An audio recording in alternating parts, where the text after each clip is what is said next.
Warning, this video may contain spoilers for late parts in the game. If you plan on playing this at some point, turn back now. You have been warned. Sonic Adventure 2, oh Sonic Adventure 2. How many words I have on the subject of Sonic Adventure 2 Battle.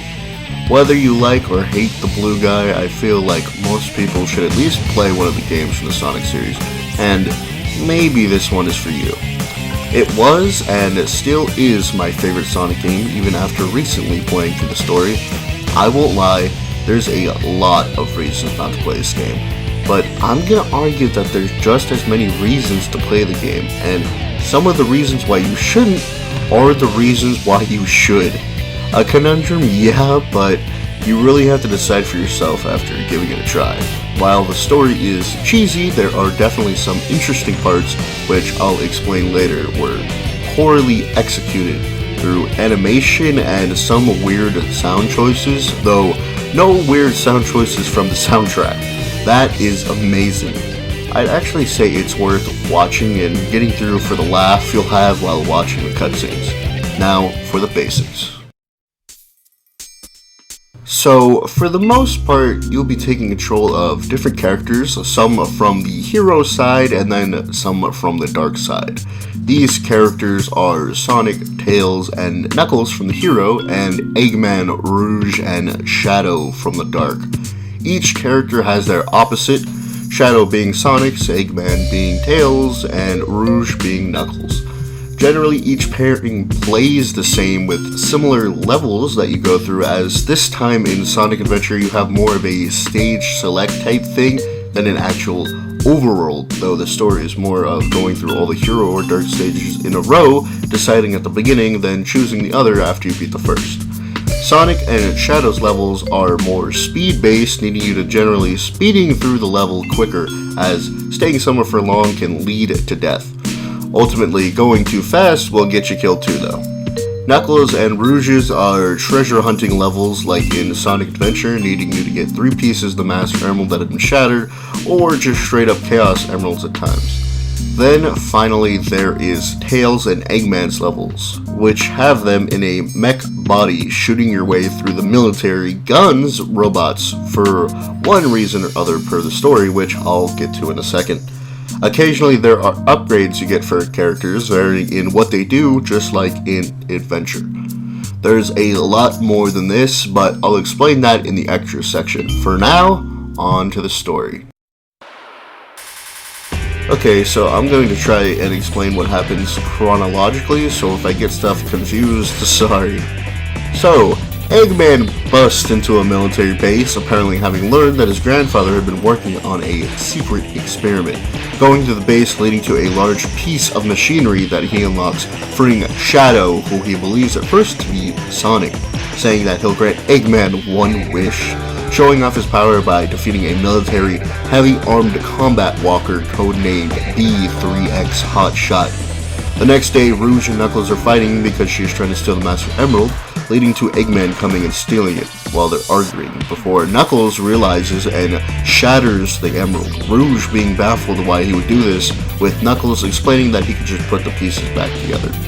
This has them both going off to different places in order to find the pieces, Rouge going to Dry Lagoon and Knuckles going to Windy Valley. Cut back a second to Eggman wanting the emerald to shortcut power a machine he is going to use. It being broken, having him deciding to go back to the base to figure out what he can do for a power source. He finds that Gun has invaded his fortress, needing to get past them to get to his pyramid. He realizes that he at least needs Chaos Emeralds for his plan, deciding to watch the news, where he learns that Shadow had stolen one of the Chaos Emeralds, being mistaken for Sonic somehow, even stating that he's a world-renowned hero. It goes to Shadow's point of view, where the police are chasing him, remembering a bit of his past, a memory of a young girl he remembers to be named Maria, who had saved him long ago, also remembering a promise he made to her, for revenge on the people of Earth. He eventually escapes from the police. Sonic is eventually apprehended by the police, leading to his escape to and from the city in that order. Going through, he is stopped by a military ground-air combat walker codenamed F6 OP Bigfoot, which he defeats, leading to Sonic meeting Shadow, calling him a faker and whatnot. Shadow showing off his chaos control and teleporting away before the government once again apprehends Sonic. Rouge infiltrates Eggman's base in hopes to find out his plans, as she is now working for the government, learning that he has set coordinates to the space colony Ark, which is a colony that was shut down 50 years prior to the game. The reason it was so easy for Rouge to infiltrate being the fact that Eggman is literally at the space colony, in space, looking to find the central control room Shadow had mentioned, finding that Shadow is already there, showing him what the space colony can actually do, being a weapon that can actually destroy planets, the government deactivating it for unknown reason. Eggman deciding he'll use the machine to take over the world. Rouge appears out of nowhere on the Ark, telling Eggman she'll team up with him and help him locate the Chaos Emeralds. Rouge tells Eggman that there are 3 Chaos Emeralds located on a remote island, which they come up with a crazy plan to take the emeralds. Eggman goes in distracting the military by going on military tankers and taking out a lot of equipment. As they get further in, Amy mistakes Shadow for Sonic somehow, and before Eggman murders her, Tails comes in, who had been looking for where Sonic was being held, determined to find out why Sonic had done those things, which he hadn't. This leads to Eggman and Tails fighting, both backing off each other, and Tails goes into the base to look for Sonic, which somehow Amy finds him before Tails. But his distraction lets Sonic escape, while Amy lets him know that Shadow is there. Sonic racing to meet with him. While this is happening, Rouge is locating the Chaos Emeralds on a very small time frame, as Shadow has set up a bomb that will destroy the entire island because Eggman. Just because Eggman. She finds them all but is attacked by a government multi-role attacker codenamed R1A Flying Dog. Defeating it, she realizes that she doesn't have enough time to escape and accepts her death. On the other side of the island, while Rouge had been finding the emeralds, Shadow had been exploring the island or something and comes up on Sonic.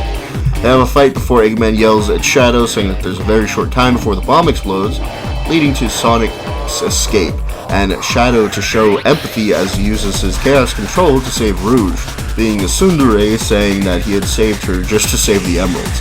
He has another memory of talking to Maria, saying that something I didn't mention before, Eggman's grandfather, Dr. Gerald Robotnik, had strived to make all his work that which would make the people of the world happy.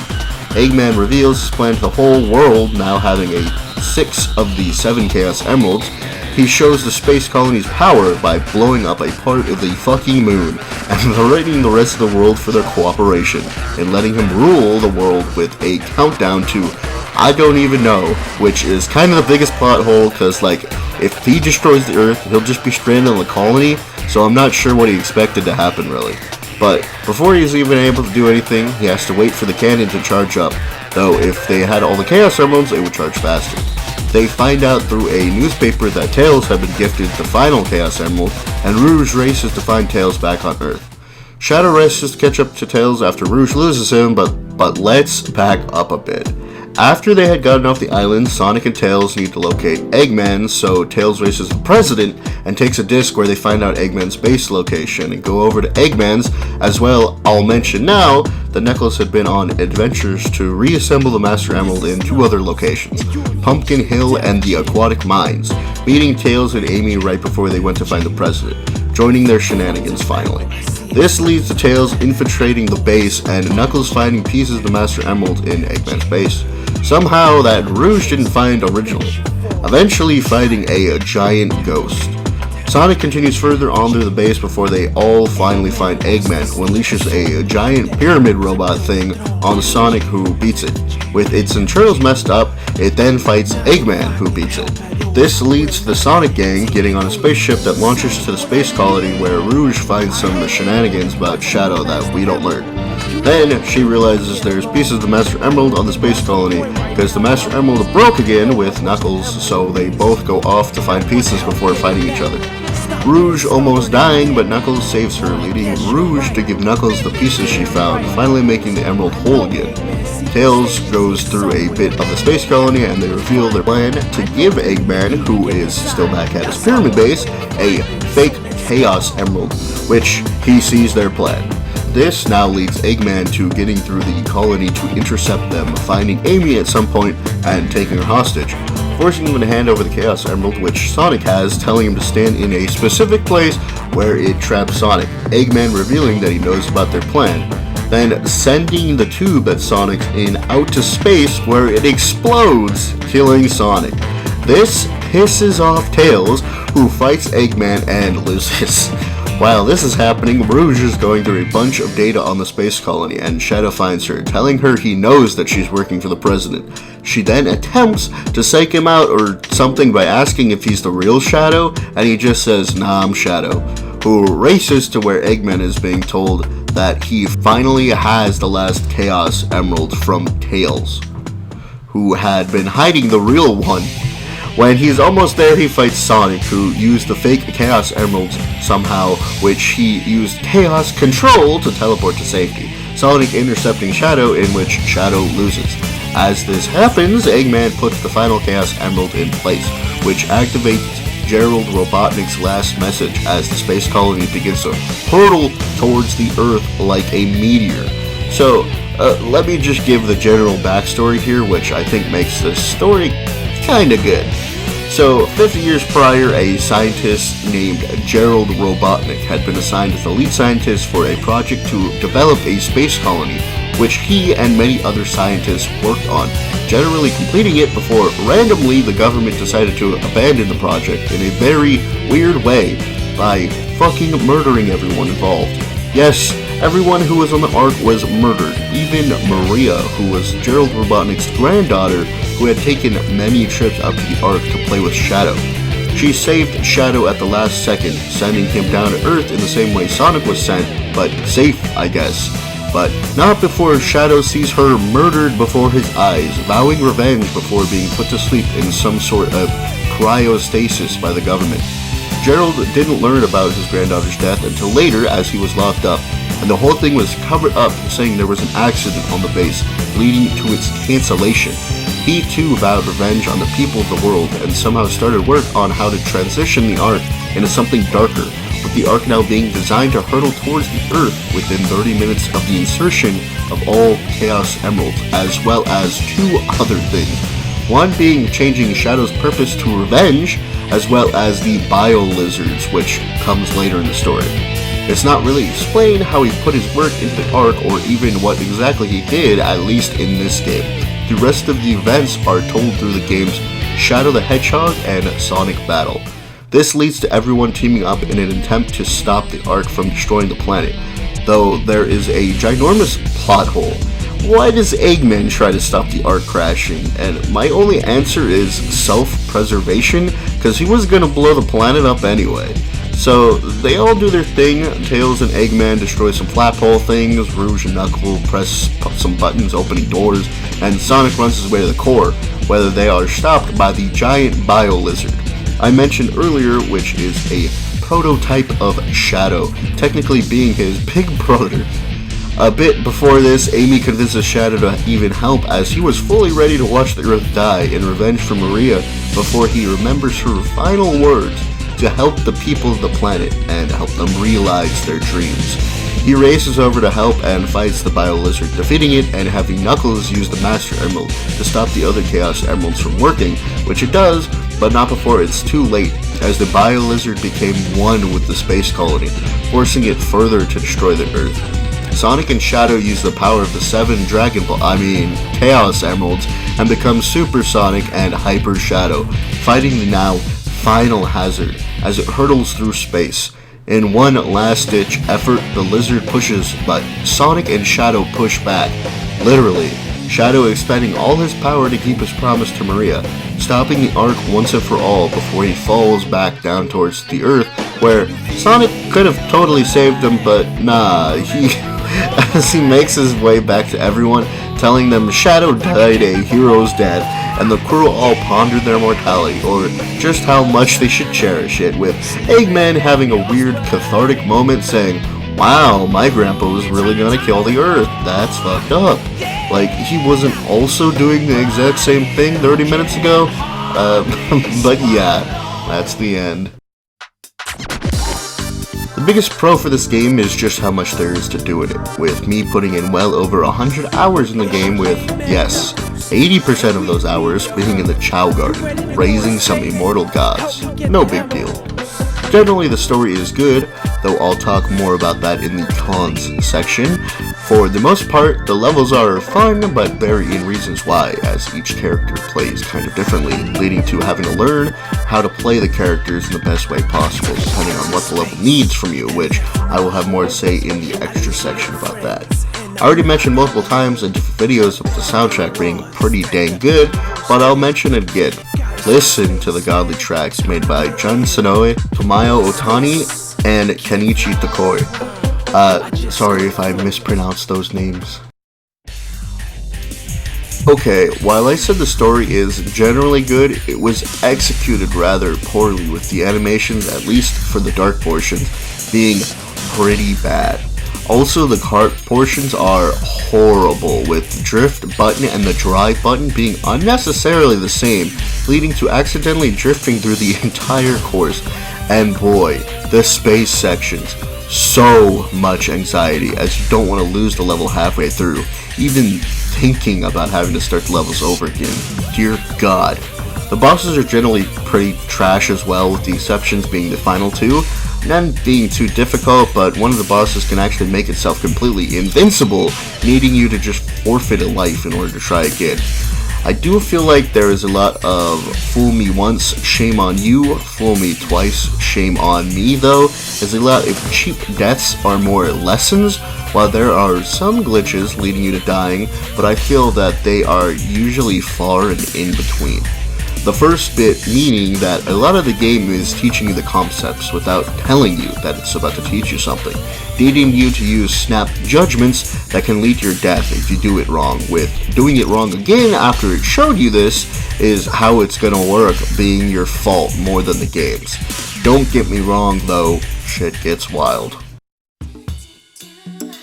There's a great amount of extra things to do in the game. A big one being the Chow Garden, but the main part that stays in line with the actual game being the secondary missions for each stage. There are 16 hero levels and 14 dark levels, with there being 5 for each, including the story mission, giving you a total of 150 missions, as well as one extra level that unlocks after you get an A rank in all the stages, which adds pretty significantly to playtime, with none for each individual stage being the same, although each stage has the same missions, with one in particular that I like being, who would have guessed, saving the Chow in trouble. There are also multiple upgrades for each character, Sonic, Knuckles, and Eggman having 5, while Tails, Rouge, and Shadow have 4. They pretty much are the same upgrades for each counterpart though. There's also multiplayer mode, which adds some extra characters, with all being in specific categories, 13 total. The extra characters are Amy, Metal, Sonic, Tikal, Chaos, Dark Chow, Neutral Chow, and Big the Cat.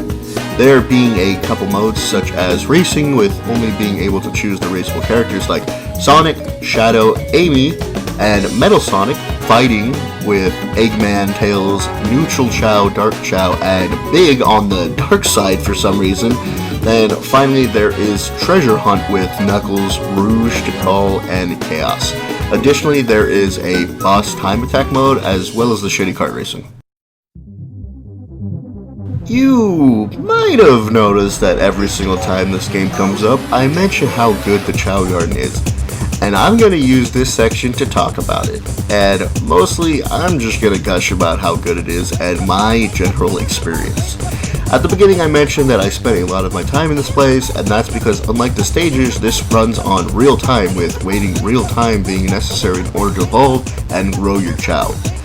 While this may seem tedious, it is a non-necessary side segment that is just there to have fun with and see what you can do. That is just what I did. Throughout the game, we will collect things called Chaos Drives, as well as little animals. These can all be given to the Chow with various effects, such as for animals, it sometimes assimilates a part of the animal onto it, like a tail or the wings or something to that effect.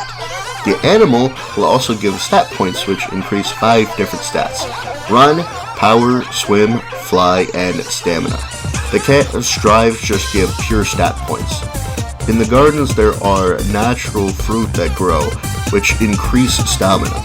There's also a black market that you can go to in the Chow Kindergarten, which I'll talk about that in a second, where you can buy different kind of Chow eggs, which is determined by your number of emblems, which you collect by completing the stages and side missions, as well as some of the Chow missions, which I'll also talk about in a second. Secondary things you can buy in this market are fruit and seeds that you can have the Chow plant, growing a tree with that fruit, and items that you can put on your Chow. Alright, for the actual kindergarten, it's exactly what it says, being able to put it in the school so it can learn various things as you go through a stage and come back, learning while you're doing stuff. Then there's the doctor's room where you can check your Chow stats and ranking, which is actually a big thing for this game, is you can actually have the Chows made asexually, creating another Chow with some of each of their stats, which is kind of a whole thing in and of itself that I never really experimented with too much, as I got by just fine with base Chow generally. Then there's the fortune teller, which is just a way to change the name of your Chow. Now, cutting back to the reason for stats in the first place. There are two reasons: Chow racing and Chow karate. The first having a multitude of races split between the 4 different stats, while stamina is used to encourage your Chow to go faster during races, while in karate it is used to encourage your Chow after it meditates from losing a lot of stamina as it drains throughout the matches. While you'd think karate relies on just power, it actually relies on all of its stats, each increasing various things: swim increasing defense, fly increasing evasion, and all the others increasing what you expect. There are also 2 hidden stats that are raised with pretty much everything, that being luck and intelligence, affecting tripping during races and helping your Chow solve puzzles in some of the later races. There are 6 different categories for the Chow races: beginner, jewel, challenge, hero, dark, and party for multiplayer.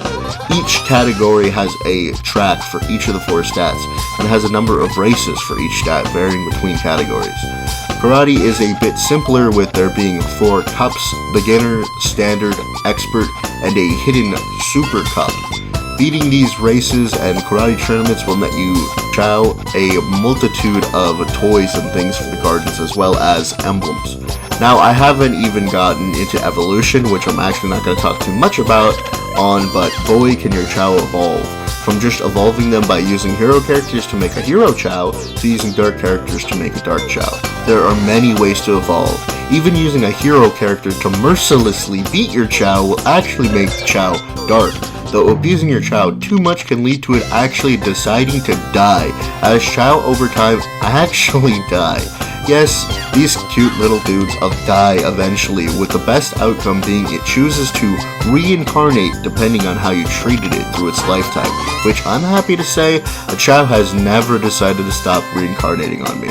Evolutions go even further than just the main ones you've seen all over, as if you specifically try to max one stat or 2, it changes the look of your Chow throughout being able to actually evolve a second time.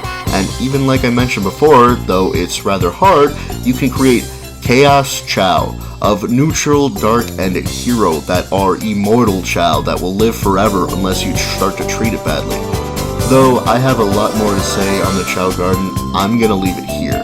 I love it so much, and I am completely fine with all the time I put into it, and I wouldn't take that time away, even if I had the option to, because of how much genuine fun and surprise I had while experimenting and doing everything I could think of to do in this amazing mode that I hope makes a return one day. I mean, it's really obvious that though I have problems with the story and the gameplay, that overall I had a fantastic time playing through the game, as the problems I had are such a small portion of what I feel actually makes the game great. With so much to do and so many different ways to experience the game, it being on PC now, I feel like if you're diving into the Sonic series, give this one a definite shot. I can't 100% say you'll experience any of the good feelings I had with this game, but if you're looking for something to take up your time, definitely give it a chance. Hope you enjoyed. See you next video.